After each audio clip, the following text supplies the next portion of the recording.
요즘에 그 교회를 부를 때 교회라는 말 대신에 공동체라는 말을 많이 씁니다. 우리 공동체가 이런 말 많이 쓰거든요. 사실 이 공동체라는 말이 성경에는 나오지 않는 표현입니다. 근데 오늘날에 많은 목회자들이 이 공동체라는 말을 씁니다. 왜냐하면 보통 옛날에는 교회라 그러면 다 통할 말들이 좀 왜곡이 됐거든요. 교회라는 단어가 원래 교회는 예수 그리스도를 믿는 사람들의 모임이에요. 그래서 어느 날 이 교회가 어느 순간부터 교회가 건물이라는 이미지로 바뀌어 버렸습니다. 그러니까 한성교회 가자 그러면 한성에 속한 이 회중들이 모여서 예배하는 이 회중들 모임에 들어가자 이렇게 이해를 해야 되는데 헐링나죠. 회중들의 모임에 들어가자 이렇게 이해를 해야 되는데 건물에 가자 이렇게 사람들이 다 받아들이는 거예요. 일반인도 그렇고 교인 신자들도 그러고. 그러니까 요즘에 많은 목회자들이 교회라는 단어보다는 공동체라는 말을 더 많이 씁니다. 이 공동체가 굉장히 성경적인 신학적인 원리와 맞는 단어거든요. 한문으로 보면 이렇습니다. 함께 공, 한 가지 동, 같을 동자죠. 그 다음에 몸체. 그러니까 뜻이 이런 거예요. 함께 같이 살아가는 몸이라는 뜻이거든요. 그러니까 예수 그리스도의 몸인 교회와 딱 맞잖아요. 함께 같이 살아가는 몸. 사전적인 의미로는 이렇습니다. 운명이나 생활, 목적 등을 같이 하는 두 사람 이상의 조직체. 그러니까 같은 운명을 가지고 같은 목적으로 살아가는 사람들이라는 뜻입니다. 우리 공동체가 어떻다고요? 같은 운명을 지녔다고요. 같은 목적을 꿈꾸는 사람들이라고요. 자, 한번 생각해 보실까요? 우리는 서로에 대해서 얼마나 같은 운명을 지녔다고 생각할까요? 그러니까 저 사람이 죽으면 내가 죽을 수 있어요? 혹시 반대로 저 사람이 죽어야 내가 사는 거 아니에요? 저 집사가 죽어야 내가 산다. 뭐 이러고 있는 거 아니에요? 저 목사가 죽어야 내가 산다.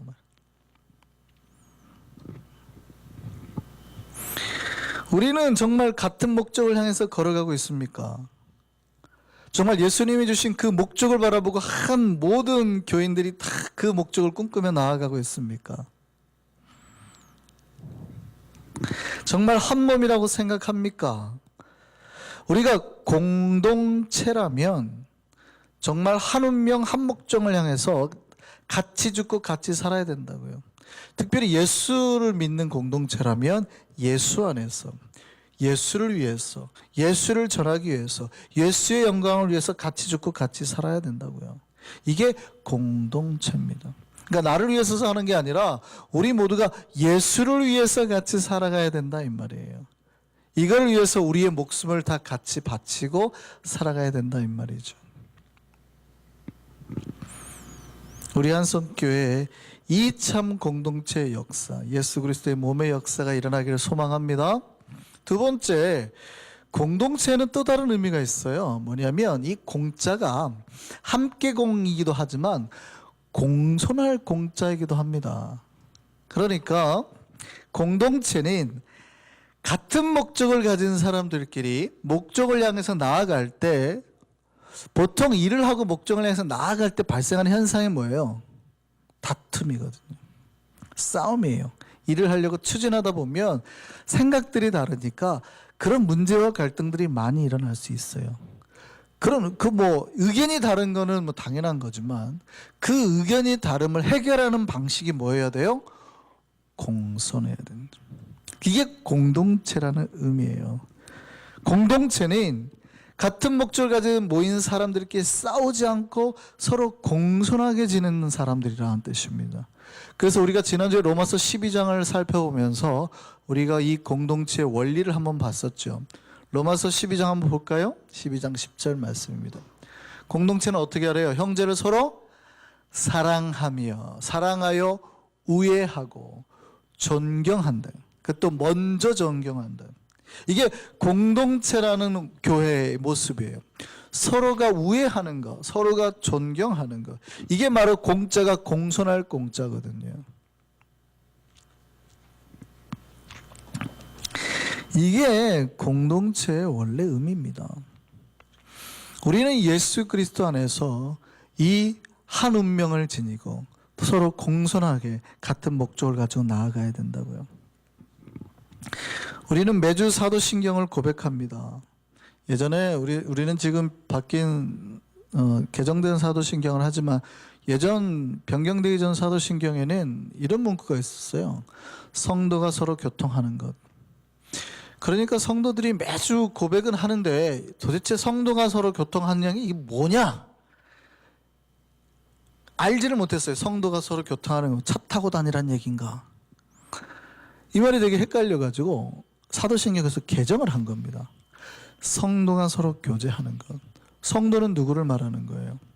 세인트죠. 근데 성경은 예수를 믿는 우리 모두를 성도라 그럽니다. 그러니까 성도가 성도끼리 서로 교제가 있어야 된다는 거예요. 친밀함이 있어야 되는 거예요. 관계가 있어야 되는 거죠. 서로 존중해야 되고 서로 우애가 있어야 되는 것을 말하는 거예요. 그렇게 한 몸으로서 살아가는 것을 우리가 매주 우리 입으로 고백해요. 우리가 예배 시작할 때 아까 고백했잖아요. 성도가 서로 교제하는 것과 이 말이 우애 가운데 존경 가운데 나아가는 교회 우리 모습을 우리는 지향합니다. 그 뜻이에요. 우리 한성교회는 그렇게 서로 존경과 우애로 나아가는 교회입니다. 우리 성도끼리 서로 교제하는 교회입니다.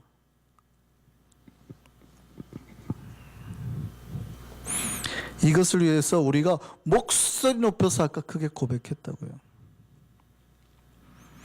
사도신경은 제가 기도가 아니라 그랬잖아요. 고백이라고 했기 때문에 기도 때는 눈 감는 게 보통 일반적이지만 사도신경 할 때는 눈을 뜨고 하는 게 정상이에요. 많은 교회가 사도신경 할 때 눈을 감아버리는데 눈 뜨고 고백하셔야 돼요. 크게. 그리고 사도신경은 작은 소리로 하는 게 아니라 큰 소리로 하는 겁니다. 옆 사람이 들도록. 왜냐하면 내가 이런 예수를, 내가 이런 하나님을, 내가 이런 교회를 믿습니다. 그거거든요. 그러니까 크게 해서 내 믿음을 밝혀내야 되는 거거든요. 그럼 우리는 서로 우애 가운데 존경하며 나아가는 교회냐? 이거죠. 오늘날 많은 교회들이 이 공동체의 의미에 대해서 깊이 생각을 못합니다. 성경은 사실 개인의 구원의 모습만을 담고 있지 않고요. 공동체 구원과 삶에 대해서 더 많이 이야기하고 있습니다. 공동체가 어떻게 지내야 하고 어떻게 해야 되는지에 대해서 더 많이 말하고 있습니다. 많은 교회들이 혼자 하나님을 만나고 혼자 거룩하라고 해요. 근데 성경에 대부분 그런 내용이 없거든요. 복음서는 다 뭡니까?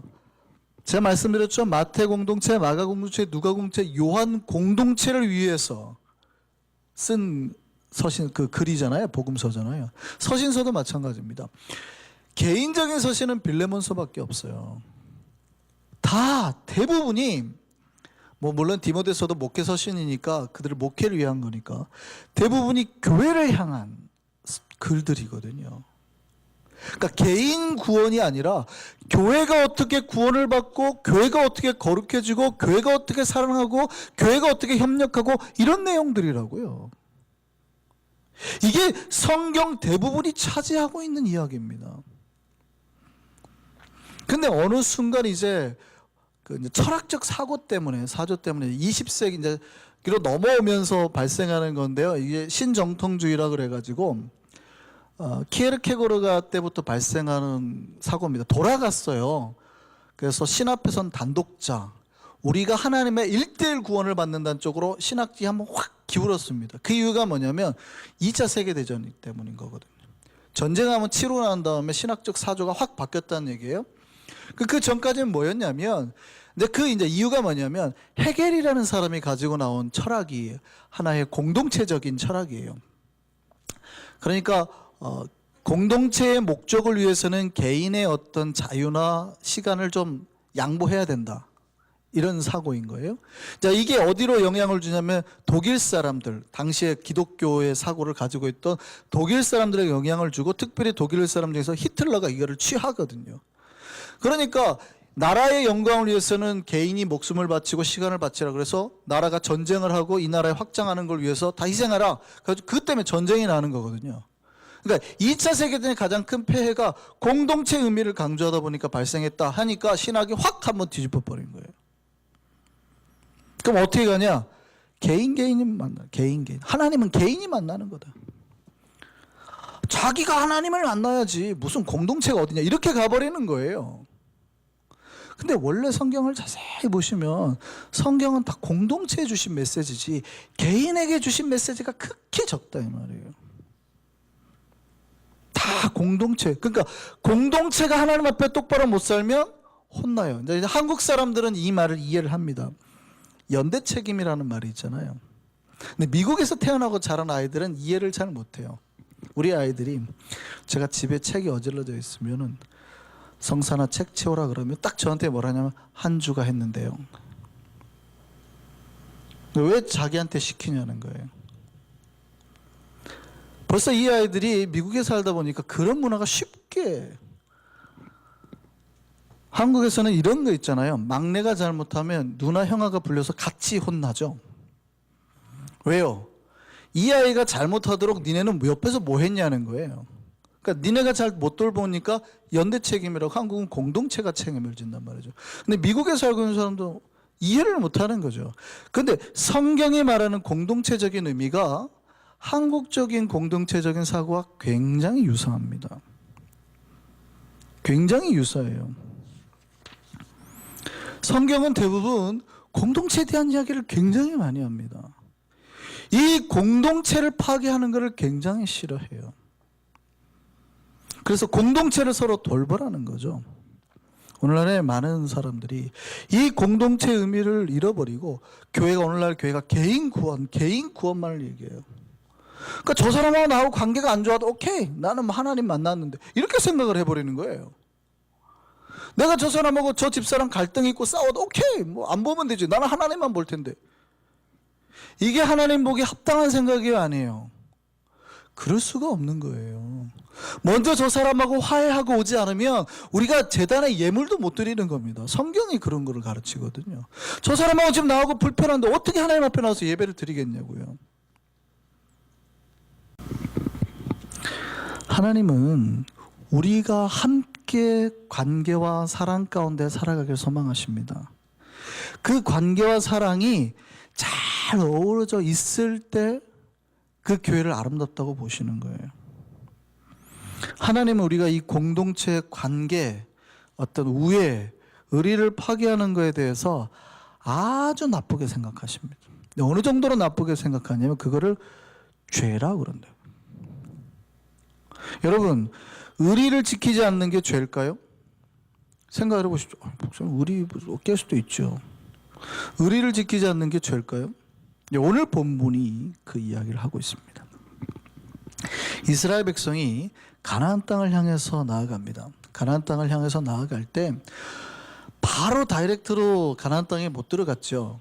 그러니까 이제 쭉 삥 둘러서 요단 동편 땅으로 해가지고 그냥 돌아서 들어가는 거예요. 요단 동편 땅으로 이렇게 돌아서, 이제 요단강이 있는데 애굽에서 올라왔을 때 바로 이렇게 들어가면 되는데 이렇게 못 들어가고 40년을 광야에서 살고 돌아서 이렇게 들어가는 거예요. 근데 요단 동편 땅을 점령을 하고 이제 요단 서편으로 들어가는데 하나님의 약속의 땅은 서편 땅인 거예요. 여기까지 가야 돼요. 그런데 이제 요단 동편 땅을 다 점령을 했습니다. 점령을 하고 나니까 이스라엘 지파 중에 르우벤 지파하고 갓 지파가 아까운 거예요. 아, 여기 다 전쟁에서 이겼는데 그럼 이 땅을 버려두고 그냥 서편 땅 또 들어가야 돼요. 아까운 거예요.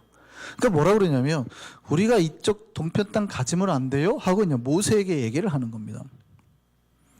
자, 괜찮을까요? 안 괜찮을까요? 이제 신학적으로 해결해야 될 거는 있어요. 최종 목적지가 요단 서편 땅이기 때문에, 가나안 땅이기 때문에 이걸 어떻게 해결할 거냐는 거예요. 하나님이 과연 이 땅을 아니고 요단 동편 땅을 취하는 것에 대해서 이 사람이 허용할 거냐? 근데 결과적으로는 취하는 걸로 봐서는 그들이 요단 동편 땅을 가지는 것에 대해서는 그렇게 특별히 문제가 없으셨던 것 같아요, 하나님이. 그죠? 그러면 이제 뭐가 문제돼요?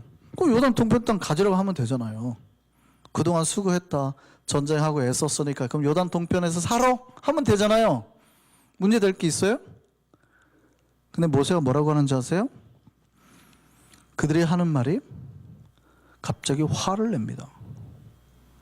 모세가 르우벤 지파와 갓 지파한테. 그리고 호통을 칩니다. 아주 나쁘게 말을 합니다.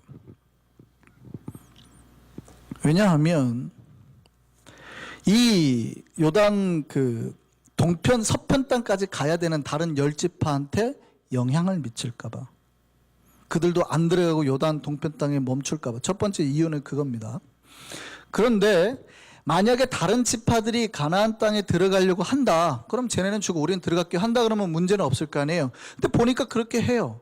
그런데도 불구하고 모세는 그들에게 계속해서 화를 내거든요. 왜 그럴까요? 그 이유는 공동체 의미이기 때문입니다. 함께 같은 목적을 가지고 온 사람들이 자기 땅을 얻었다고 해서 자기 혼자 살아도 되느냐라는 의미예요. 우리가 보기에는 뭐가 문제예요? 라고 말하는데 모세가 보기엔 그러면 안 된다는 거예요. 미국 사고로는 괜찮은 것 같아요. 뭐 자기 땅 자기가 차지하겠다는데 이제 떨어져서 살으라 그래요. 라고 해도 될 것 같은데 모세는 그거를 죄라 그랬단 말이죠. 죄. 심각하게 말을 합니다. 오늘 본문 볼까요? 민수기 35장 20절 말씀입니다. 모세가 그들에게 이르되 너희가 만일 이 일을 행하여 무장하고 여호와 앞에서 가서 싸우되 너희가 다 무장하고 여호와 앞에서 요단을 건너가서 여호와께서 그 원수를 자기 앞에서 쫓아내시고 그 땅이 여호와 앞에 복종하게 하시기까지 싸우면, 그 얘기 뭐냐면 너희가 이 땅을 취하려고 할 때는 조건이 있는데 먼저 그들 앞에 나가서 너희가 싸워라. 그리하면 여호와 앞에서나 이스라엘 앞에서나 무죄하여 돌아오겠고 죄가 없겠고 이 땅은 여호와 앞에서 너희의 소유가 되리라마는, 너희가 만일 그같이 아니하면 여호와께 범죄함이니 너희 죄가 반드시 너희를 찾아낼 줄 알라. 너희 죄가 반드시 너희를 찾아낼 것이다. 왜 이런 무시무시한 말을 할까요? 모세는 왜 요단 동편 땅을 가지고 정착하겠다 하는 르우벤 지파, 갓 지파에게 이런 무서운 말을 할까요? 공동체이기 때문입니다. 함께 같은 목적을 가지고 목숨을 바치는 운명 공동체이기 때문입니다. 그들이 자기만을 생각해서 내 땅에 있으니까 다른 사람들이 위험한 전쟁을 갈 때 니들은 알아서 해. 우리는 이제 이 땅 찾았으니까 우리 여기서 살래. 그것은 공동체를 파괴하는 거라는 거예요. 관계를 파괴하는 거라는 거예요. 이걸 하나님이 죄로 봤다는 겁니다.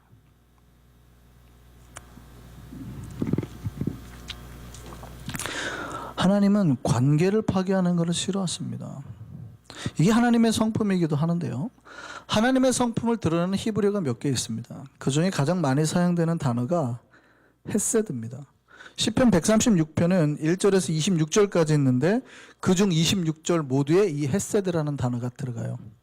그게 단어가 이제 우리가 많이 잘 아는 인자라는 단어입니다. 여호와께 감사하라 그는 선하시며 그 인자하심이 영원하미로다. 이 인자죠. 이게 헤세드라는 단어인데요. 이 헤세드라는 단어를 단순히 인자라고 이해하기는 좀 어렵습니다. 이게 이제 한글 성경에는 이렇게 번역이 돼요. 인자, 은혜, 긍휼, 인애, 은총, 선대, 후대, 자비, 또 우정, 이런 여러 가지로 표현이 돼요. 그러니까 성경이 헤세드라는 단어를 언제 쓰냐면 어떤 charity, mercy, 아니면은 friendship, favor, 이런 모든 누군가와 누구와의 관계성 속에서 발생할 수 있는 어떤 관계적인 친밀함을 다 지칭하는 거라고요. 내가 당신을 love한다. 오케이. 이것도 헤세드예요. 내가 당신과 친구로서의 관계를 맺고 있다. 오케이. 이것도 헤세드예요. 내가 내가 아버지로서 아들을 사랑한다. 이것도 헤세드예요. 어떤 관계의 친밀함. 내가 우리 강아지를 사랑한다. 이것도 헤세드예요. 친구를 아내를 누군가의 관계성 속에서 발생할 수 있는 어떠한 것이 바로 헤세드라 이 말이죠. 그래서 이 헤세드가 어디에도 사용되냐면요, 친구 사이에 사용됩니다. 다윗이 요나단에게 뭐라고 그러냐면 네가 나에게 이 헤세드를 달라 이렇게 말합니다. 사무엘상 20장 8절 보시죠. 다윗이 하는 말입니다. 요나단에게 그런즉 바라건대 내 종에게 인자하게 행하라. 내 종은 다윗을 말하는 거예요. 나에게 인자하게 하라. 이 인자가 바로 헤세드입니다. 네가 내 종 여호와 앞에서 너와 맹약하게 하였습니다. 당신이 나에게 헤세드를 보여달라. 이런 얘기입니다. 그랬더니 요나단이 또한 다윗에게 그럽니다. 다윗에게 자기 생애 중에 헤세드를 보여달라. 이렇게 말을 합니다. 3회상 20장 14절입니다. 그 밑에입니다. 너는 내가 사는 날 동안, 요나단이 다윗에게 하는 말입니다. 여호와의 인자하심을 내게 베풀어서 나를 죽지 않게 할 뿐 아니라, 하나님의 헤세드예요. 뿐만 아니라 여호와께서 너 다윗의 대적들을 지면에서 다 끊어버리신 때에도 너는 네 인자하심을, 네 인자함을, 네 헤세드를 나와 내 집에 영원히 보여줘라. 끊지 말라. 그러니까 헤세드가 어떻게 사용되는지 아시겠어요? 헤세드는 하나님과 인간 사이나 인간과 인간 모든 사이의 관계성에서 지속되는 모든 거예요. 사랑, 은혜, 우정. 그러니까 이 공동체를 형성하는 기준이 헤세드라는 거죠. 그러니까 이래야 되는 겁니다. 교회는 하나님과 여러분 사이에 보이지 않는 이 끈, 헤세드가 지속되고 있어야 돼요. 뿐만 아니라 여러분과 여러분 사이에 모두 보이지 않는 헤세드, 끈으로 다 연결되어 있어야 돼요. 그게 촘촘하게 연결되어 있을 때 이거를 공동체라 그럴 수 있단 말이죠. 근데 어느 교회를 보면은요, 그 관계가 헤세드가 다 끊어져 있어요. 그럼 뭐라고 하냐? 나 하나님만 잘하겠다고. 뭐 누구랑 싸웠는데 하나님하고 풀겠다고. 물론 하나님하고 기도하는 것도 좋은 건데 그 관계를 영원히 안 풀어요. 하나님하고만 하겠다는 거예요. 그러니까 어느 순간 하나님하고 나하고 헤세드는 있을지 모르지만 주변 관계에 헤세드가 다 끊어져 있는 거예요. 이래도 될까요? 이거를 모세는 죄라 그러더라니까요. 그 죄가 반드시 너를 찾아낼 것이다. 다른 사람이, 우리 공동체에 있는 사람이 목숨 걸고 싸우는데 너는 편안하게 쉬겠다고? 그 죄가 너를 찾아낼 것이다.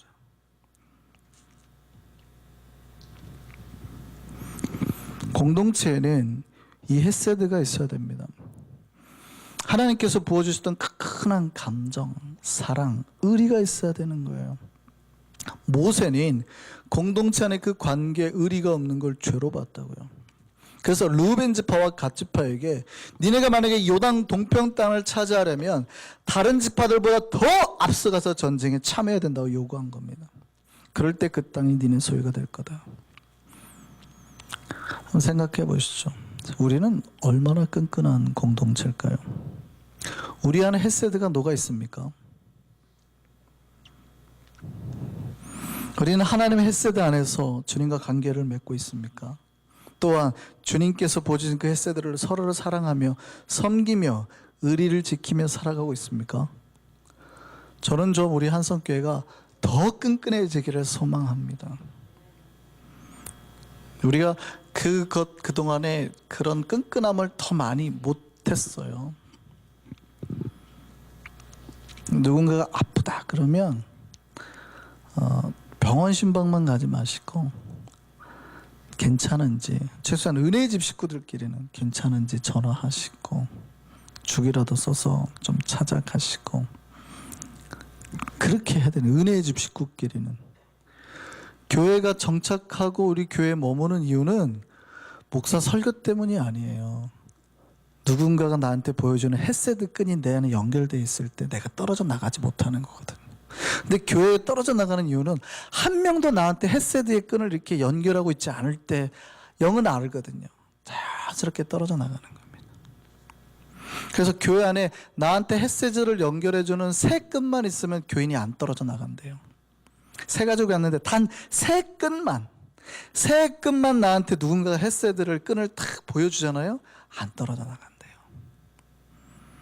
자살하는 사람이 단 한 명의 헤세드가 나한테 누군가 연결되어 있으면 자살 안 한다 그러잖아요.